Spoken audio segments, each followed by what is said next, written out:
కట్టేది నువ్వు మాట్లాడుతున్నావు మంత్రిలా జూనియర్ కాలేజీలు ఐటీఐలు డిగ్రీ కాలేజీ నీ డిగ్రీ కాలేజ్ నువ్వు కట్టినవా? కాంగ్రెస్ ప్రభుత్వం కట్టింది. నువ్వు ఓడేడు బ్రిడ్జ్ గురించి మాట్లాడతావు. ఓడేడు బ్రిడ్జ్ ఇవ్వలే 10 ఏళ్ళు నువ్వు అధికారంలో గాలి కొట్టకపోయింది, నువ్వు కట్టింది. 10 ఏళ్ళ అధికారంలో కాళేశ్వరం ప్రాజెక్టు కుంగిపోయింది. నీ అన్ని కరప్షన్ కమిషన్ అయినా అభివృద్ధి గురించి మాట్లాడేది ఏముంది? నువ్వు చేసిందల్లా మంత్రిలో మారణ హోమం, రక్తపాతం, అశాంతి, అలజడి. పవిత్రమైన మంత్రిని పవిత్రతను చెడగొట్టింది నువ్వు కాకి గురించి మాట్లాడితే దయ్యాలు వేదాలు వధించినట్టుంటాయి. హంగు ఆర్పాటం చేసి అనేక ప్రజలను ఎవరిని పడితే అని బెదిరించింది నువ్వు. ఎఫ్ఆర్ఓను నేనే గవర్నమెంట్, నేనే చట్టం, రారాబాయ్ అన్నావు నువ్వు. ఫోన్లా ఆడియో మర్చిపోయినవా? నీ పక్క పంటున్న ఆయన కొడుకు నేనే ఎస్ఐని, నేనే లంచం, నేనే ఉద్యోగం అన్నాడు, మర్చిపోయినవా? లాకప్ డెత్, మారణ హోమం, మంత్రిని మధుకరాత్య, వామనరావు దంపతులు. పోలీస్ వ్యవస్థను భ్రష్టు పట్టించిందే మీరు కదా. ప్రత్యక్షంగా ఏ వర్గాన్ని అల్లుడు కదా అందులో ఉన్నది. ఏం జరిగింది?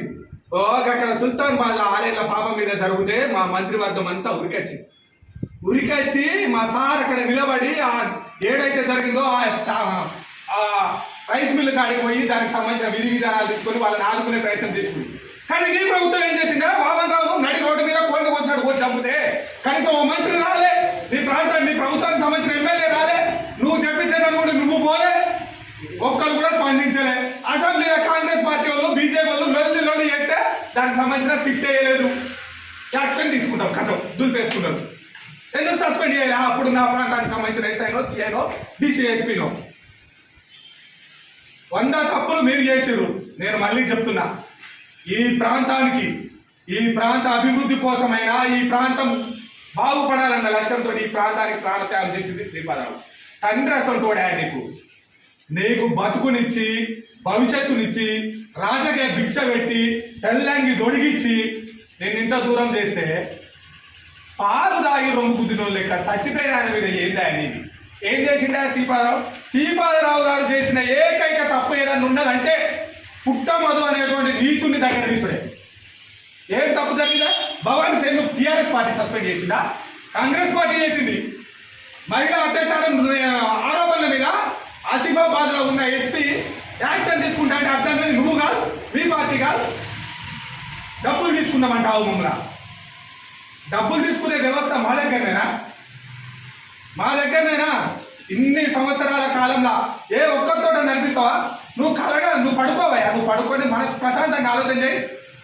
ఎవడు డబ్బులు తీసుకున్నాడు? ఎవరి మీద 900 కోట్ల ఆరోపణలు ఉన్నాయి? ఎవడు ఈ ప్రాంతంలో అత్యధికంగా హంగు ఆర్పాటం చూపిస్తూ ఉన్నాడు? ఎవడు ప్రజల కోసం పనిచేస్తూ ఉన్నాడు? ప్రతి క్షణం ఈ ప్రాంత రైతాంగం కోసం, ఈ ప్రాంతంలో అశాంతి నెలకోవద్దు, ఈ ప్రాంతంలో సస్యశ్యామలంగా ఉండాలి, మారణహోమం బంద్ కావాలని ప్రతి క్షణం పోలీస్ వ్యవస్థతో పాటు ఈ ప్రాంతానికి సంబంధించిన నాయకత్వం ఆలోచన చేస్తూ ఉన్నది. సూటిగా సవాల్, నువ్వు నీ ఆరోపణలు నిరూపిస్తే నీ రాజీనామా, నిరూపించకపోతే నువ్వు ఆ కుటుంబానికి తప్పైందని చెప్పు. చాలాసార్లు చెప్పినావు. నువ్వు మంచిది చెప్పు, స్వీకరిస్తాం. కానీ అనవసరట నువ్వు చేసే ఆరోపణల ప్రభుత్వం కట్టుబడి వాడిని సస్పెండ్ చేసింది, డిస్మిస్ చేసింది. నీ ప్రభుత్వం ఇదే ఆరోపణలు అసలు యాక్షన్ తీసుకోలేదు. నువ్వు తీసుకొచ్చి మా దగ్గరలో పెట్టినావు. నీ చిత్తశుద్ధి ఏంటి, మా చిత్తశుద్ధి ఏంటి? ఇప్పటికైనా తప్పుడు ఆరోపణలు బంద్ చేయి, మంచిగా ఉండు. మంత్రిని ప్రజానికం నీకు జడ్పీ చైర్మన్ అని హోదా ఇచ్చింది. అదేదో ఏంటిదా అది కనకం సింహాసనం ఏదో ఇచ్చిందా? కనకం సింహాసనం మీద శుల్కాన్ని ఊకుండా పెడితే మళ్ళీ ఇష్టమైన బురదలో పొందినట్టు నిన్ను ఏదో రాజకీయ నాయకుని చేస్తే నువ్వు ఆ కుటుంబానికి హోదాపుడి ఇది జరిగినందుకు ఎంక్వైరీ చేపిద్దాం. కానీ నువ్వు మళ్ళీ పోయి అదే పంచాయతీ, కులము లేకపోతే శ్రీపాదరావు, శ్రీధరబాబు, శ్రీబాబు, ఇదే పంచాయతీ. ఏది జరిగినా ఇదే పంచాయతీ. నీకు మళ్ళీ చెప్తున్నాం, ప్రజల పక్షాన కొట్లాడు, ప్రజల పక్షాన పోరాడు. ప్రతిపక్షంగా ఉన్నావు కదా, ప్రజల కోసం పనిచేయి. అంతేగాని నిన్ను చంపుతాం ఎందుకు చంపుతారా?